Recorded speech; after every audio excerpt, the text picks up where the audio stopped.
Nah, habis keluar penjara dulu, langsung saya itu ikut Charlie, jujur. Dia orang yang hebat, sampai saat ini saya masih berkomunikasi baik seperti saudara. Saya makan juga apa semuanya sama dia. Dan termasuk saya ikut ke arus religinya. Maksudnya kayak hal-hal mistiknya apa dan lain-lain. Nah, termasuk saya disuruh tapa ngalong. Nah, saya tapa, saya digantung, kaki saya ada di atas.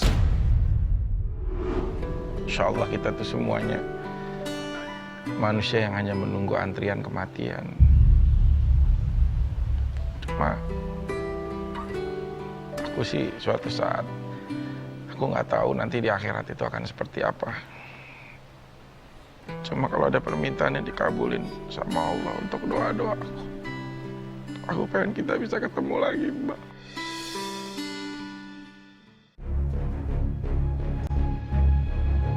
Masa lalu dan masa depan akan selalu berpengaruh dalam kehidupan manusia. Di dalamnya pasti ada hal yang belum terselesaikan dan terkadang hal itu terjadi di luar nalar manusia. Saya Mbak Yu akan mencoba membaca segala cerita yang tersembunyi melalui mata batin.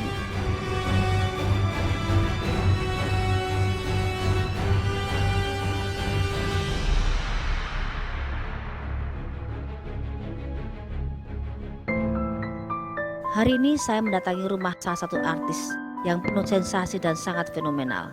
Saya akan mencoba membaca masa lalunya yang seperti apa. Saksikan di Menembus Nalar. Saya Biki Prasetyo. Hari ini saya gembira banget karena saya akan kedatangan sosok seseorang jujur yang kadang-kadang misteri untuk aku bisa baca. Dan saking misterinya, aku tuh penasaran untuk kenal lebih dekat, bahkan membaca ataupun tentang persoalan aku di masa lalunya. Kira-kira Mbak Yu akan seperti apa ya nanti? Jadi penasaran deh, pengen ngorek-ngorek tentang aku sendiri. Come on ya guys, tunggu. Halo, Assalamualaikum. Akhirnya sampai juga di Bekasi. Iya benar. Jauh Mbak banget Yu, mau Fik, tapi luar apa biasa. kabar Mbak Yu? Kabar baik, sehat? Sehat alhamdulillah. Wah ini, Mbak Yu sehat? sangat indah sekali saya sampai ke sini juga loh. Bener, pantesan tadi Mbak Yu, Kenapa? saya lihat ada gerimis, hujan pelan-pelan. Apa hubungannya? Terus ada kilat, geledak, geleduk, geledak, geleduk. Ada pelangi, tapi nggak ada bidadarinya. Bidadarinya di sini. Pindah sekarang banget dan luar datang sama biasa. saya. Aduh, Saya semua rumah baru. aduh. Terima kasih Vicky. Sama-sama Mbak Sudah Yu. diberi kesempatan sampai di sini. Aduh, saya penasaran banget nih, udah pengen ngobrol-ngobrol. Yuk masuk aja ke dalam apa, yuk. Ayo silakan Mbak Yu. ya. Ayo. Ayo, silakan. Aduh. Wah, rumah baru, rumah bagus banget, gede banget. Iya, pengantin baru, rumah Asik. baru. Ayo masuk Mbak Yu. Assalamualaikum. Waalaikumsalam warahmatullahi.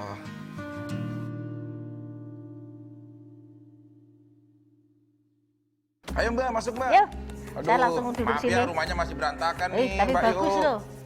Wah, kalau lihat air kok pengen nyebur rasanya ya. Iya, itu kalau buat saya ini santai sama istri saya di situ Mbak Yu. Kan saya kaget, kamu memutuskan menikah lagi itu kaget. Iya ya. Akhirnya kamu menemukan yang baru lagi. Karena waktu sebelumnya kita curhatannya beda ya Mbak Yu. Lain Ya? lagi makanya, kok ini baru lagi ya, ini apa lagi nih? Tak kira main-main lagi, ternyata ya alhamdulillah bener. Alhamdulillah serius lah Mbak Yu, udah Aduh. main-main mulu. Iya, mau sampai kapan nakal? Bener. Tapi kok masih nakal ya? Assalamualaikum semuanya, saya Mbak Yu. Hari ini saya ada di kawasan Bekasi. Ada di rumah seorang yang saya senang banget kalau bicara dengan dia dan merasa yang dihormati, dihargai. Siapa namanya Mas Piki? Bedu. Piki lengkap. Ya Piki dong Mbak Yu. Piki Prasetyo. Wih, gila. Kayak ajang kontes ya. Keren loh. Hari ini saya sudah jauh-jauh dari Bintaro sampai ke Bekasi mau bertemu dengan seorang Vicky yang sekian waktu ya kita udah bertemu terus ya. Berapa Bener kali ya? Mbak, berapa kali bertemu. Saya jauh-jauh nih ke sini kepengen sedikit mengulik soal Vicky Prasetyo seperti apa sih. Karena saya pribadi kita belum pernah bertemu bicara banyak seperti ini. Iya Mbak Yu. Saya juga kepengen mengetahui banyak hal yang di luar sana rumor, banyak hal yang saya tangkep, tapi saya kepengen bicara di sini membuktikan apa yang rumor dan tidak baiknya benernya saya bicara di sini. Dan saya di sini dengan Kaina kepengen membuka mata orang yang di luar sana terlalu merendahkan kamu. Oh. Tapi ada beberapa hal nanti saya akan bicara bertahap dari segi kehidupan kamu versi seorang Mbak Ayu. Tapi aku kalau ngelihat Mbak Ayu tuh jujur ya, perlahan-perlahan aku kayak ngeliat masa depan aku. Bener, aku nggak tahu kenapa ya. Saya tuh mau nerawang jadi ketawa terus kalau pikir kayak gini. Sumpah Mbak Ayu tuh kayak bikin aku nyaman gitu loh. Jujur aja ya, kayak dari Passion di kuncir belakang itu mengingatkan saya kepada Evita Peron. Kayak presiden Argentina gitu loh. Ya, tahu. Berbijaksana Iya, gitu jadi loh. pemerannya Madonna itu. Iya bener, yang diperankan sama Madonna gitu, bijaksana. Mbak Ayu tuh cara bicaranya nggak pernah menghakimi orang gitu. Aku suka sih beradaptasi sama orang-orang yang seperti itu gitu loh. Tadi saya tuh nggak nyangka dia bahasanya selalu tinggi seperti itu. Tapi itulah Vicky. Dengan banyolnya dia, dengan segala kurang lebihnya Vicky, saya tuh suka. Jadi pertama kali dan kesekian kali saya bertemu dengan Vicky, rasanya aman aja sama anak itu. Dari sekian laki-laki yang berani menerawang atau berani bicara yang ngerayu, kamu salah satunya, hebat. Iya ya. Sekian 24 tahun nggak ada yang ngerayu saya. Tuh kan akhirnya jadi terbuka. Tapi Mbak Ayu sendiri sebenarnya dulunya pernah berhubungan komitmen dengan seorang pria. Ini mah dibalik ya jadi. Mbak Ayu pernah nggak? Maksudnya waktu awal-awal pacaran kah atau apa gitu? Mbak Ayu pernah? Ya pernah, 24 Pernah. tahun yang lalu. 24 tahun, usia berapa waktu itu Mbak Ayu? Masih cantik-cantiknya lah pokoknya. Itu sempat merasakan bagaimana tuh kita namanya dihadapkan oleh seorang pria yang dicintai gitu. Saya mau tanya sama kamu, laki-laki senang sama perempuan rasanya gimana? Pasti akan bahagia Nah, terus. di masa itu saya pernah baik. Mbak, nggak pertama kali? Nggak pernah? Belum pernah. Loh, gimana? pacarannya maksudnya? Saya waktu itu, saya mungkin di luar saya tahu teman-teman saya, sahabat saya. Saya tuh dari SMA sampai kuliah, saya pacaran nggak pernah yang neko-neko. Saya dipegang tangan laki saya nggak mau. Saya naik motor ya belum pernah naik motor aja. Naik motor kalau dia di depan, nggak pegangan gini? Iya enggak. Begini pegangan yang Iya, belakang? Gini? Enggak Serius juga. Mbak Ayu? Enggak, Biasa. ya kan kalau kita nggak pegangan motor, saya kan sering pegangan Ya tuh di... pernah biasa nggak perlu gini-gini ngapain? Oh. Betul. Kebetulan juga almarhum juga Oh maaf, udah meninggal Mbak udah Ayu? meninggal. Jadi naik motor kecelakaan sama saya di arah Yogyakarta ke arah Semarang, terus dia juga bukan tipe neko-neko orang. Jadi Meninggalnya ya, karena saling kecelakaan pengen. tadi? Ya, Meninggalnya karena kecelakaan bareng sama kecelakaan? saya. Ada barengan? Iya, Mbak Ayu maaf. satu boncengan sama saya. Oh. Seperti itu. Ini harusnya malah kebalik ya. Ya nggak apa-apa kan, jadi bisa saling tahu, nggak saling apa-apa. mencurhat. Kalau aku lihat nih, kayaknya Mbak juga memiliki wawasan tuh karena sering membaca buku dan lain-lain gitu. Kayak Raden Ajeng Kartini, habis gelap terbitlah terang, Hairil Anwar, Kerawang Bekasi. Cuma ada satu buku yang Mbak belum punya. Apa? Buku Nikah Bersama Aku ntar. Itu yang orang di luar sana yang ganteng-ganteng yang lebih sesmek itu pun akan kalah dengan Vicky yang pintar membual, pintar ngomong. Karena energinya juga luar biasa gitu. Jadi yang di luar sana mungkin akan kalah dengan sepak terjangnya Vicky gitu. Tapi nggak semuanya, tapi memang ada sepak terjangnya yang Vicky melangkahi mereka semuanya. Dalam kehidupan saya tak sedikit, saya punya pendamping yang tidak kelihatan. Itu yang mengikuti saya di umur 30 tahun kemarin. Dinikahkan? Iya, seperti lumpahnya orang nikah.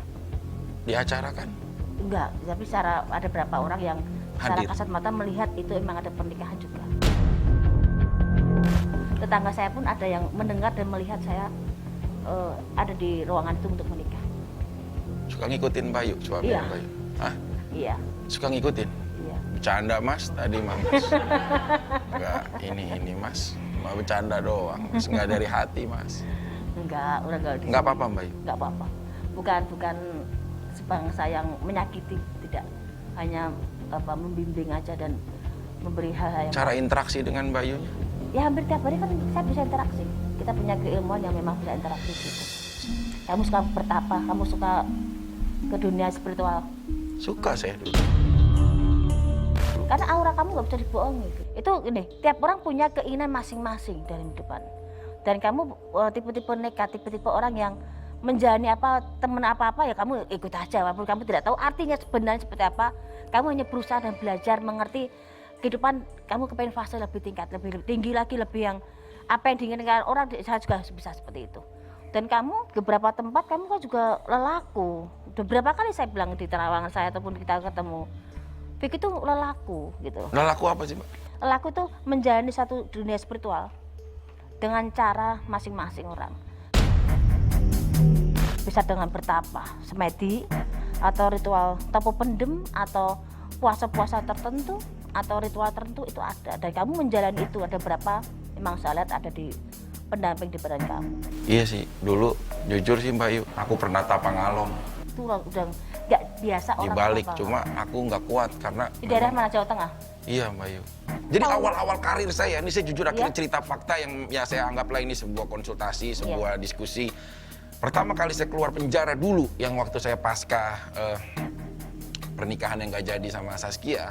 Nah habis keluar penjara dulu, langsung saya itu ikut-ikut Charlie, jujur. Oh. Dia orang yang hebat, sampai saat ini saya masih berkomunikasi baik seperti saudara. Saya makan juga apa semuanya sama dia. Iya. Apa diajak nyanyi-nyanyi, apa show off air juga. Walaupun saya nggak bisa nyanyi, ayo udah ajarin nyanyi gitaran sampai akhirnya bisa nyanyi. Itu sama Charlie. Dan termasuk saya ikut ke arus religinya. Maksudnya kayak hal-hal mistiknya Iya. apa dan lain-lain. Nah termasuk saya disuruh Tapangalong. Nah saya tapas, saya digantung, kaki saya ada di atas.